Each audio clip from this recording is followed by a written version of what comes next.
ക്യാമ്പിൽ നിൽക്കുന്ന ആദ്യ ദിവസങ്ങളിൽ സംഭവിക്കാൻ സാധ്യതയുള്ള ഞാൻ മുൻകൂട്ടി പറഞ്ഞുതരാം.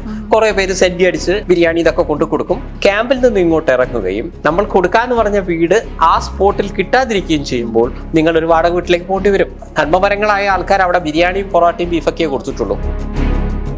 അതായത് അദ്ദേഹം പറഞ്ഞിരിക്കുന്നത് 20,000 സ്ക്വയർ ഫീറ്റ് ഉള്ള വലിയ കെട്ടിടങ്ങൾക്ക് കൊടുക്കരുതെന്നാണ് പറഞ്ഞത്. പക്ഷേ ഈ കർഷകരെ പറഞ്ഞു പറ്റിച്ച് എന്താണെന്ന് വെച്ച് കഴിഞ്ഞാൽ ഇനി മേലിൽ നിങ്ങൾക്ക് ഇവിടെ ഒന്നും ചെയ്യാൻ സമ്മതിക്കില്ല. ഇതെല്ലാം കൂടെ കേട്ടിട്ടാണ് ജനങ്ങൾ ഒരേ മനസ്സോടെ ഗാഡ്ഗിലിനെ എതിർത്തത്. ചാനൽ പറയാണ് ഈ മൂന്നാമത് ഉരുൾ പൊട്ടി എന്നുള്ള ന്യൂസ് ഞങ്ങൾക്കാണ് ആദ്യം കിട്ടിയത്. ഇനിയും കേരളത്തിലെ രാഷ്ട്രീയക്കാർ ഞങ്ങൾക്കെതിരെ പറഞ്ഞാൽ അവർക്ക് തമിഴ്നാട്ടിലുള്ള മുഴുവൻ സ്വത്തുക്കളെ കുറിച്ച് ഞങ്ങൾ വെളിപ്പെടുത്തും. ഇവർ ഇതുവരെ വാങ്ങിച്ച മുഴുവൻ കൈക്കൂലിയെ കുറിച്ചും ഇൻക്ലൂഡിങ് മുല്ലപ്പെരിയാർ ഇഷ്യൂവിൽ വരെ മിണ്ടാതിരിക്കണം എന്ന് പറഞ്ഞിട്ട് ഞങ്ങൾ പൈസ കൊടുത്തിട്ടുണ്ട്. അതിന്റെ തെളിവ് സഹിതം ഞങ്ങൾ തരും.